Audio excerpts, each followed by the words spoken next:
One of the greatest Brazilians to ever grace the game, Ronaldinho, recently put out a hard-hitting statement about the terrible standards that the Brazilian national team has fallen to.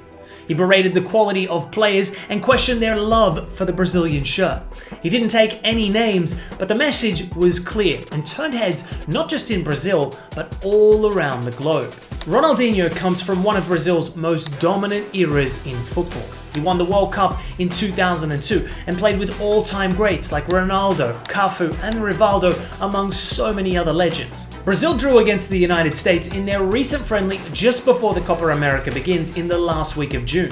Ronaldinho then went on Instagram to post a seemingly heartfelt rant that ended on the note that he won't watch the Copa America, nor would he celebrate any Brazilian victory. He even mentioned how there are mostly average players in the team and no respectable leaders.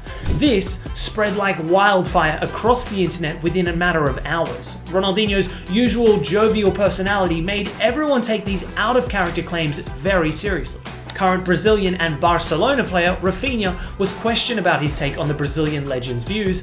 The winger shrugged them off as a possible advertisement for something else, mentioning how Ronaldinho asked for tickets from Vinicius Jr. a few days ago. He ended on the note that the statement came as a surprise and Rafinha didn't agree with it. Since the controversy, Ronaldinho has already clarified that the harsh message was a wake-up call directed towards the fans rather than the players. He said that the previous statement was exactly how some fans viewed players and the national team. He had to grab everyone's attention to make them aware of how important it is for fans to support the team and players with unwavering support. A controversial approach to turn national focus towards the upcoming Copa America. It definitely worked in terms of garnering the world's attention, but even if the initial statement was misleading, the fact that everyone took it at face value definitely points to a deeper problem brewing. There is no denying that for more than a decade now, the Brazilian side has faced a fair few humiliations on the biggest stage. The nation with the most World Cups under their belt, a whopping 5, hasn't claimed the title in 22 years. Ronaldinho was part of the last World Cup winning squad in 2002. The unfortunate 2014 campaign on home soil was one of the most upsetting campaigns in Brazilian football history. But an increasingly prevalent sentiment since then has deeper implications than just a trickling trophy count. There is a looming identity crisis gripping the nation, and the Brazilian flair we've all grown up watching to love is feared to be losing its roots. Ronaldinho's statements have given rise to a crucial debate regarding the future of Brazilian football. But to gain insight into their future, we need to take a peek at their past and try to pinpoint the inception of their decline.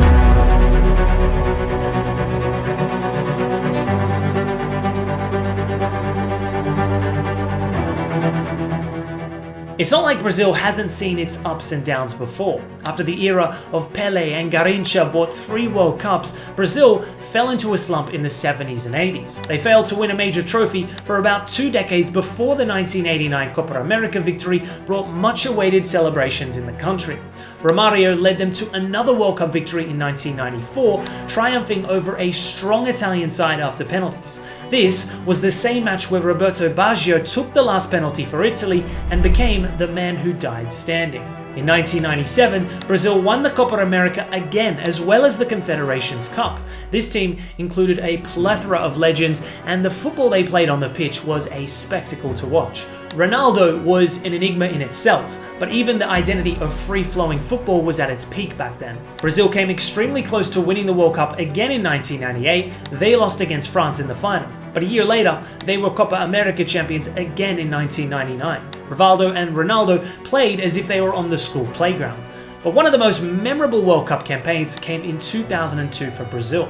The legendary team was extremely well balanced and bursting with individual quality. The back four against Germany in the final had Roberto Carlos, Lucio, Roque Jr. and Cafu. The fullback pairing was one of the greatest duos in football history. Before Liverpool's or Bayer Leverkusen's wingback revolution, Cafu and Roberto Carlos were showing levels ahead of time. Edmilson as the lone 6 was crucial during this Brazilian era, with Gilberto Silva and Kleberson to make up the midfield 3. Ronaldinho was hitting the peak of his career and made the world fall in love with his skillful and entertaining ball carrying. He played as the number 10 in that final, with Rivaldo and Ronaldo up top. The young Kaká was also on the bench that day.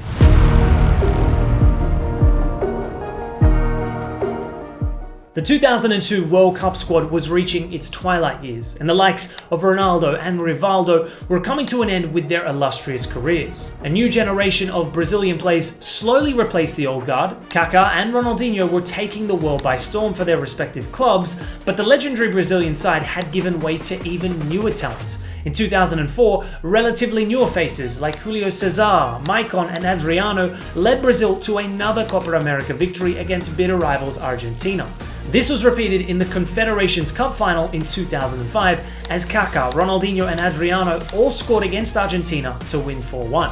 While it wasn't the same side in terms of world beaters in every position, the amount of individual quality on display was still phenomenal. The 2006 World Cup featured a few familiar faces from the previous installments, but a quarterfinal exit at the hands of France ended their campaign prematurely. Another Copa America final victory against Argentina in 2007 meant Brazil's trophy cabinet was stacked with gold. But ever since the turn of the century, a once strong Brazilian domestic league was starting to show signs of wear and tear.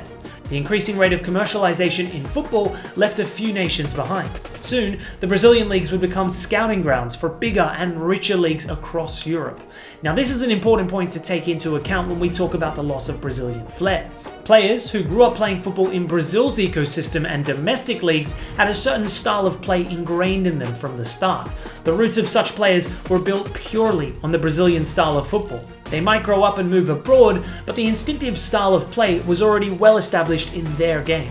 But with the decline of domestic leagues, youngsters were scouted and brought to academies abroad at an early age. These players would develop away from the Brazilian ways and train under so-called modern training techniques. These modern ways value efficiency and teamwork over any form of individual expression on the field. If the majority of Brazilian national players have been playing abroad from a very young age, the loss of identity in terms of their historic style of play is bound to be lost. But that's not all in terms of the downfall of the national side. There have also been inconsistent managerial appointments that haven't been able to incorporate a blend of modern tactics with Brazilian flair.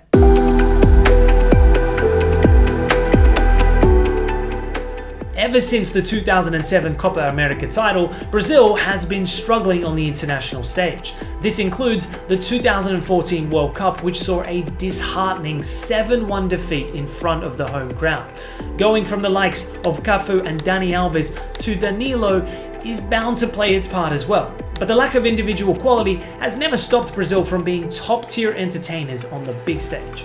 The tactical revolution in recent times has shifted focus from individual excellence to team cohesion and build-up. Brazil have been knocked out of the World Cup in the previous 5 tournaments spanning over 2 decades. Even the Copa America titles came to a stop after 2007 until Neymar led the team to victory in 2019 after a 12-year drought.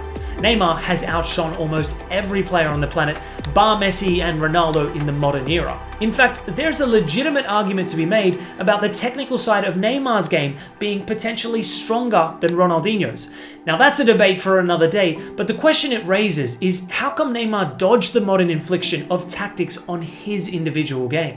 An important factor other than being a prodigy is that he moved from Brazil's domestic league after turning 20 years of age. This gave him ample time to learn the Brazilian ways before moving abroad. He entertained us more than any other Brazilian since Ronaldinho. But an underwhelming decade has turned into a disappointing couple of decades as the new batch of players have struggled to reach the heights of their predecessors. The 2022 World Cup was a hard watch for Brazil as they looked like another average team trying to make do with insufficient player quality.